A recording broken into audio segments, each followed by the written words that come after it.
Hello mga Inday! Welcome sa aking kusina! Well, ngayon po is Tuesday at hindi ako masyadong busy. So, gagawa tayo ng wild berry bread. Pwede nyo rin itong gamitin sa mga muffin o cupcake. At since paubos ng aking cookies, yung ating oatmeal cookies. So, gagawa tayo ngayon ng bread. Para may iba naman, wala cookies na cookies. Okay? So, eto po ang mga ingredients natin ngayong araw na to. 2 cups na all-purpose flour, 1 teaspoon of baking powder, tsaka itong maliit na lata. Malit lang to na lata na wild berry kasi on sale siya. So, pwede, yan na lang ang binili ko instead of blueberries. Tapos, 2 eggs, 1/2 cup of sugar, 1/2 cup of water, at saka 1/4 cup na vegetable oil. So, yan po ang lahat ng ingredients natin. Simple lang to mga Inday. Simple lang po to mga nanay. Masarap to. Sigurado magugustuhan ng mga anak nyo. So, ang una po natin gagawin is, eto, ipaghaluin natin muna yung mga dry ingredients. Make sure na salain natin tong yung flour para hindi siya magla-lumps. Kasi katulad niyan, di ba? May mga bilog-bilog siya, nagla-lump siya. So, para walang lumps yan.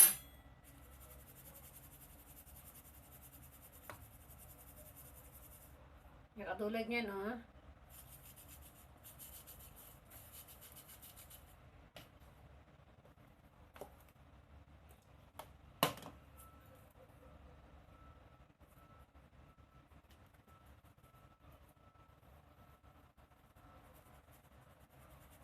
Wala na kasi yung mga gamit ko guys sa sa pagbe-bake kasi inuwi ko na ng Pilipinas. Nung umuwi ako last year, inuwi ko na ng Pilipinas gawa ng nag-bake ako doon sa probinsya. So, eto, hindi ko pala nilagyan ng lagyan nyo po pala ng, don't forget to put some vanilla extract para mas bumango siya. Wala na kasi ako noon kaya hindi ko na lang nilagyan din. Tapos, then ang sugar. Next, ang baking powder. Tapos, paghaluin lang natin lahat. Pagsamahin lang natin. Haluin mabuti. Then,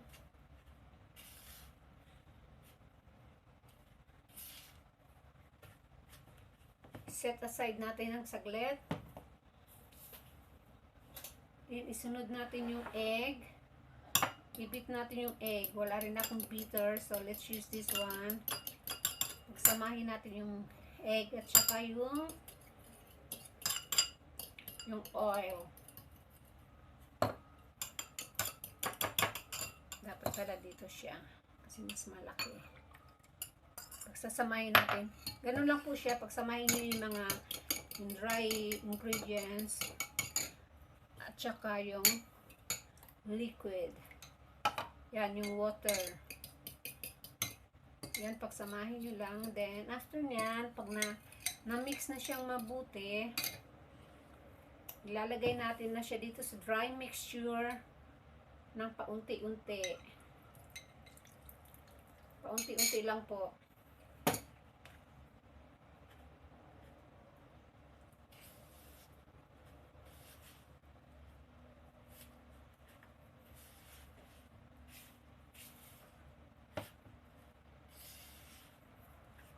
Para mahalo natin mabuti. Pwede rin ganito, kung gusto nyo, wag naman yung mga blueberry, pwede rin gawin yung almond nuts, mga raisin.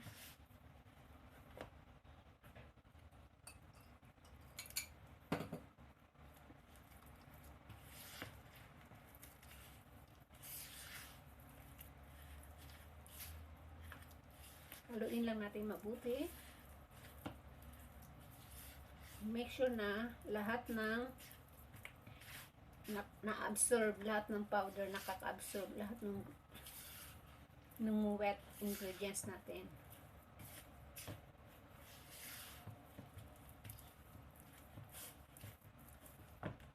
Then, ubusin na natin.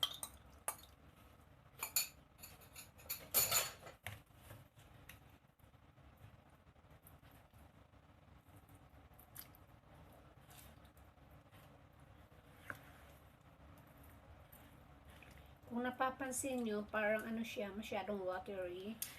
But, just keep on mixing.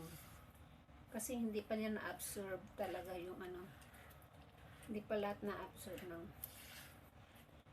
I-mix nyo lang ng i-mix hanggang, pero dapat talaga siya medyo lump yung pagka ano niya. Yung pala pag, gagawa pala kayo ng, ang gagamitin nyo pala, sorry. Kung ang gagamitin nyo pala, o yan, hindi na siya masyadong ano, diba? Nawala na yung mix na siyang mabuti. Balik tayo. Kung ang gagamitin nyo pala is yung mga nasa lata ng mga berries, ayan, okay na po siya. Kasi ito siya, diba? Wild berry ang ginamit ko. So, inalis ko siya sa lata at saka hinugasan, saka bago sinala. Pero, sinala ko na yan, pero meron pa rin talagang tubig-tubig. So, dapat yan is totally dry.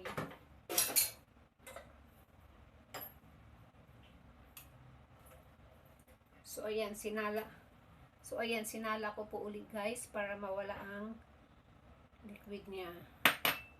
So, ayan, saka natin ihalo. Ihalo lang na mabuti. Sarap. Sarap na kulay niya, guys. So, ayan lang po. Ganun lang po siya kasimple.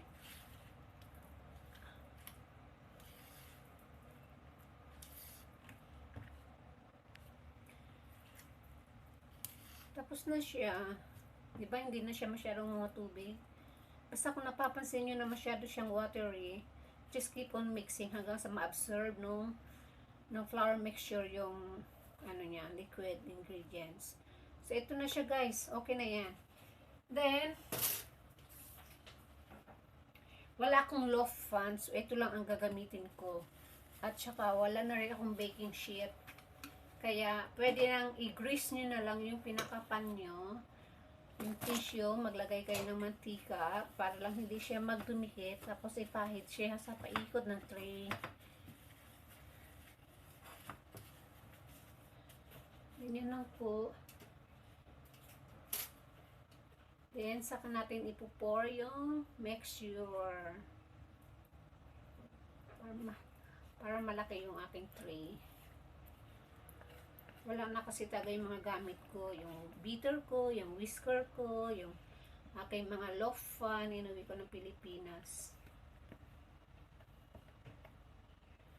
So, simutin natin guys.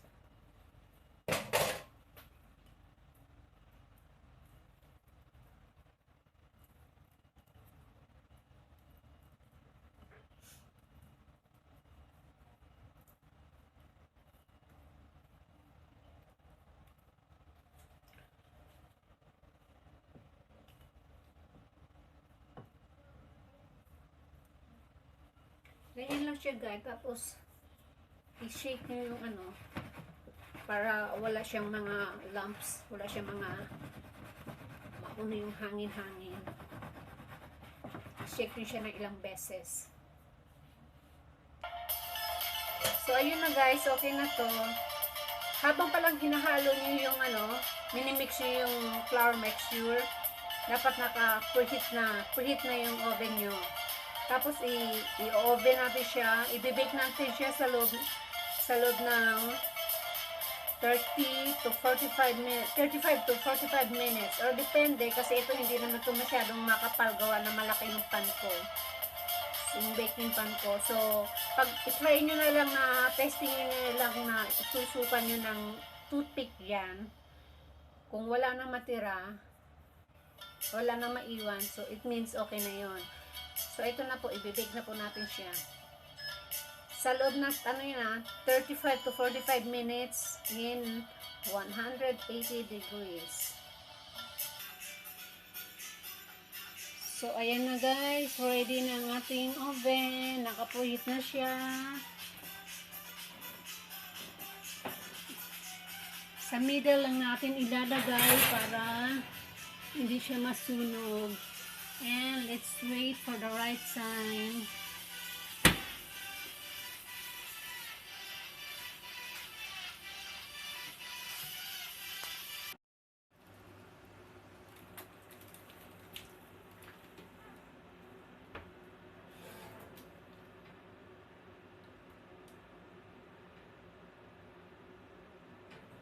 You see guys, wala na naiwan. So it means okay na.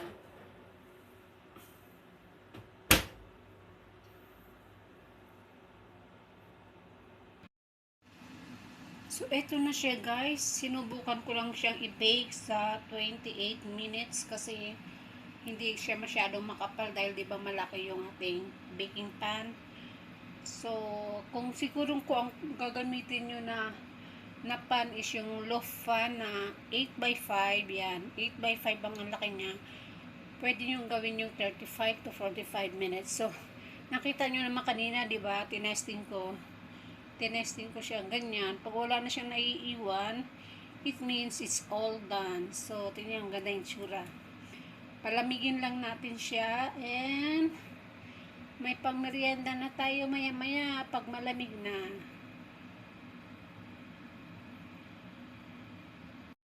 So guys, ito na, ready to eat na to, malamig na siya.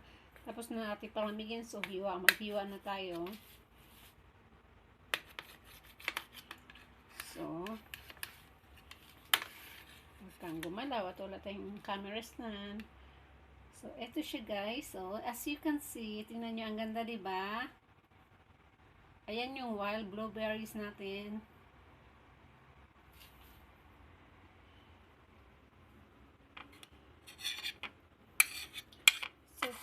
Perfect din to sa mga nuts.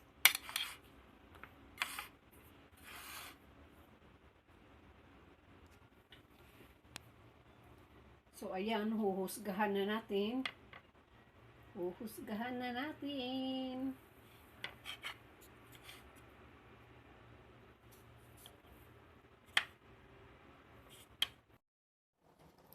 So, ito na guys. Husgahan na natin ng aking blueberry bread.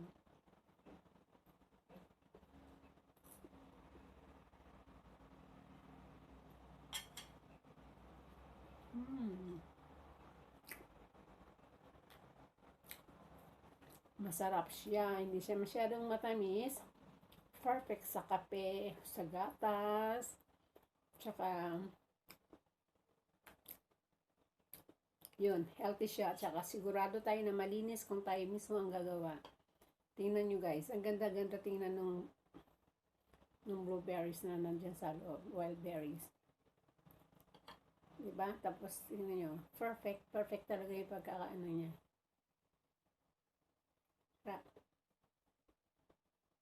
So, yun po.